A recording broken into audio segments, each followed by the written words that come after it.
Então, boa tarde. Me chamo Jonas Samuel Queto Oliveira. Estou aqui para iniciarmos uma aula, sobre toda a parte que envolve um pouco de algumas análises com ênfase nas políticas econômicas, que é uma atividade avaliativa da disciplina de Economia, do curso de Direito da UNRN. Eu sou do sexto período turno noturno e a orientação da disciplina dessa atividade é do professor Everton Rocha. Então, eu escolhi discutir a temática desse panorama econômico, considerando o governo da Dilma Vana Rousseff. Inicialmente dizer que Dilma é de Belo Horizonte, natural de Belo Horizonte, nasceu em Belo Horizonte, dia 14 de dezembro de 1947, e o governo dela, enquanto presidente do Brasil, iniciou em 1 de janeiro de 2011 a 31 de agosto de 2016.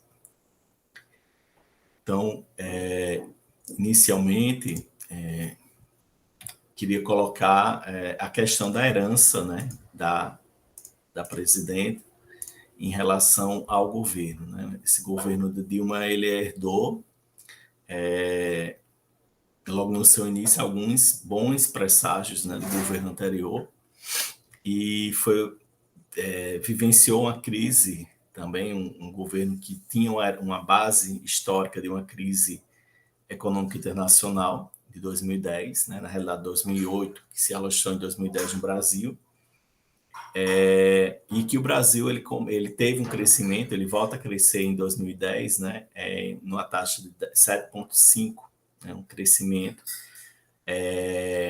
apesar da inflação estar se aproximando dos 6%, e a taxa de desemprego nos últimos anos de governo Lula, que foi o antecessor ao governo da Dilma, se reduziu para 5,3%.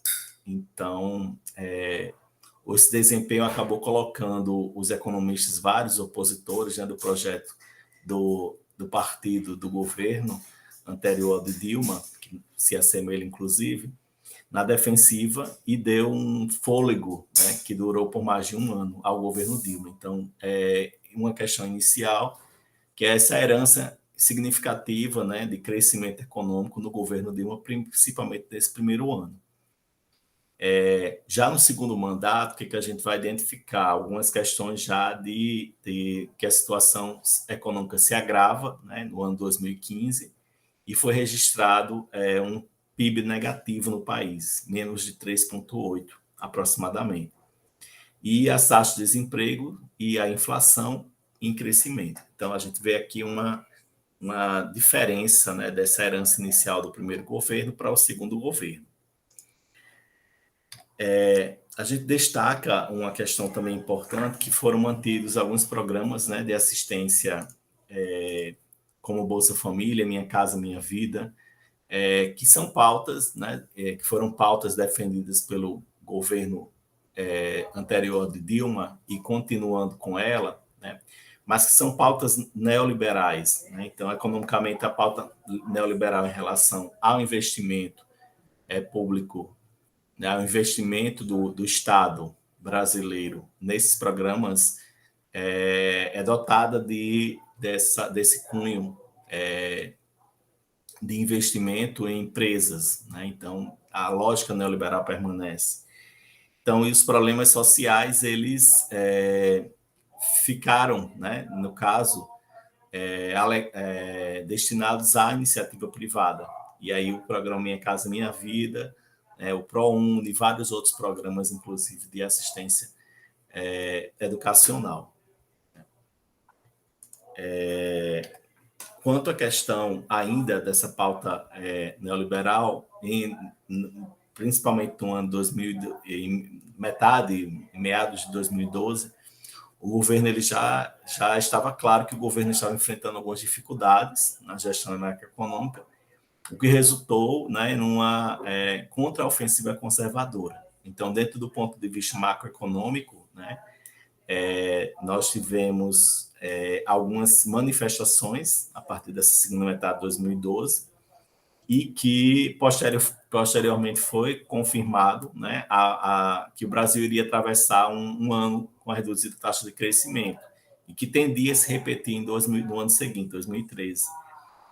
Então, o que nós podemos observar aí? Então, foi tomada, né, uma medida que foi transcorrendo em 2013, que ficou evidente uma dificuldade do governo obter um superávit primário previsto no ano anterior.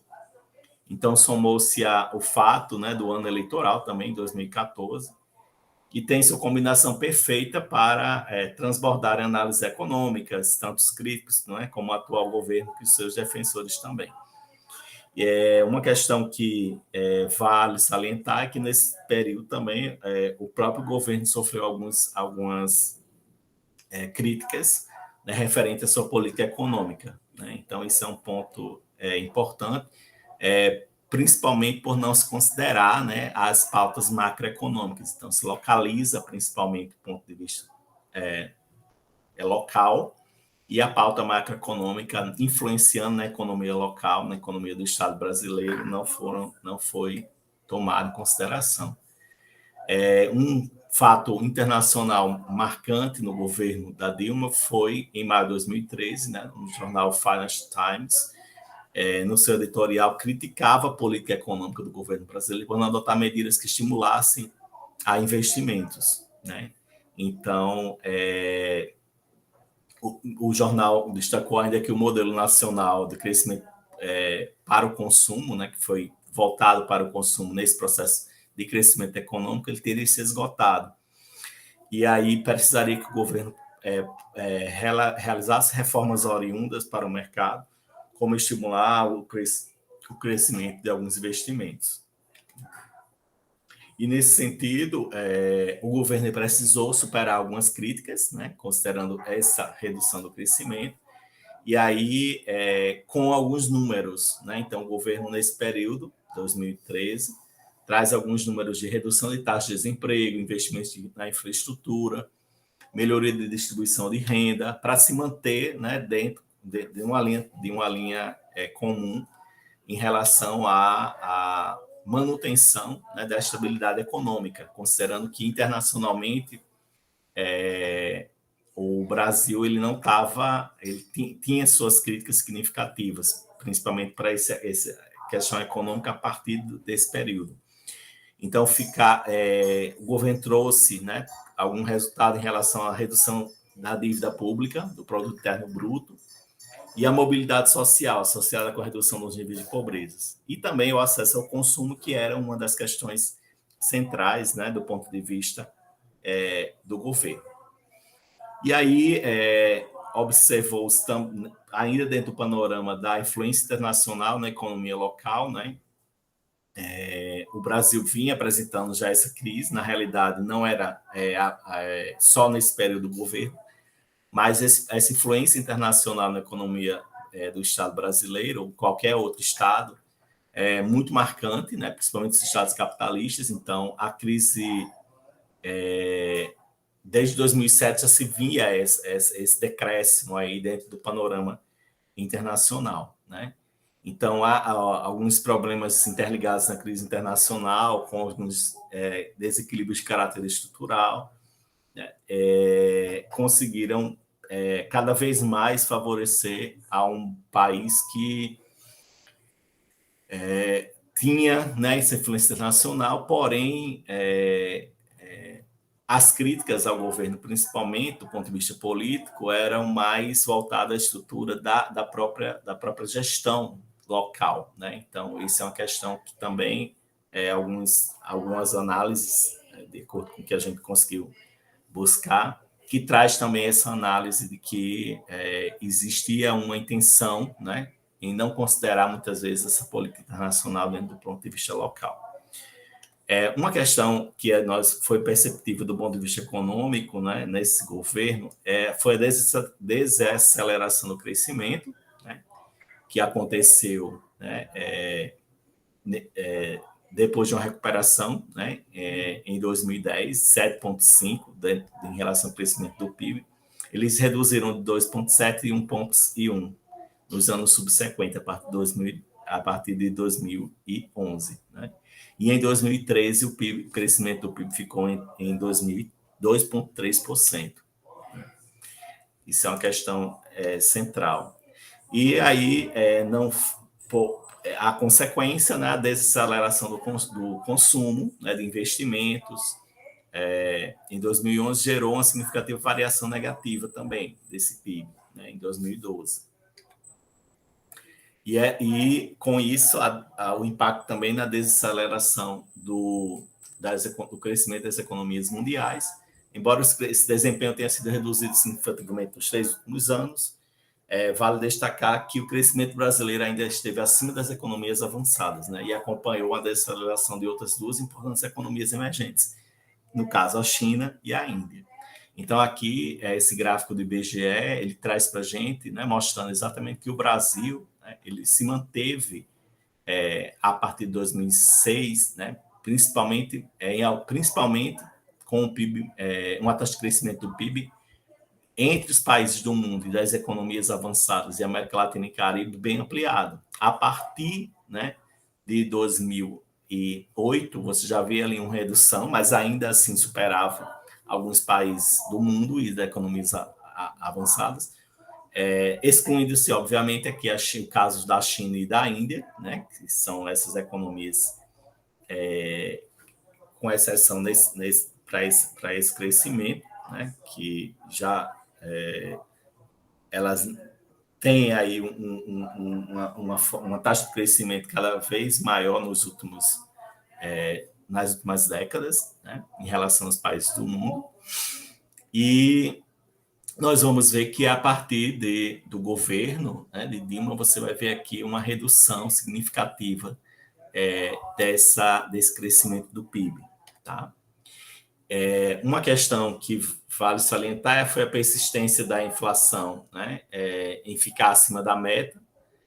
O Comitê da Política Monetária ele já, né, tinha apontado essa questão da taxa de câmbio e da persistência da inflação, ficando um pouco acima da meta. Né?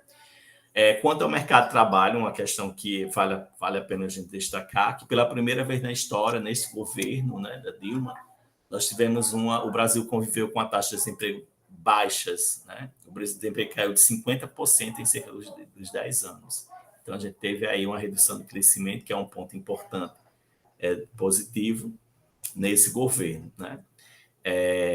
Só considerando que não há nenhuma economia que passe por também transformação, né?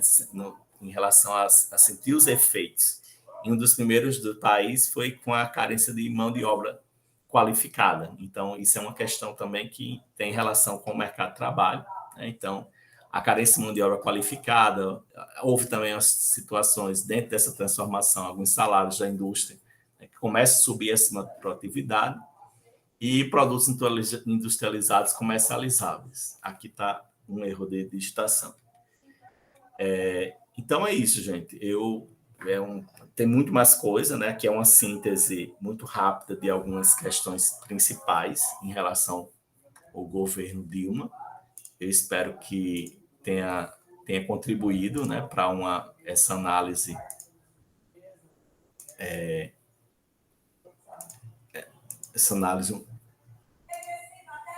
aqui não está aparecendo.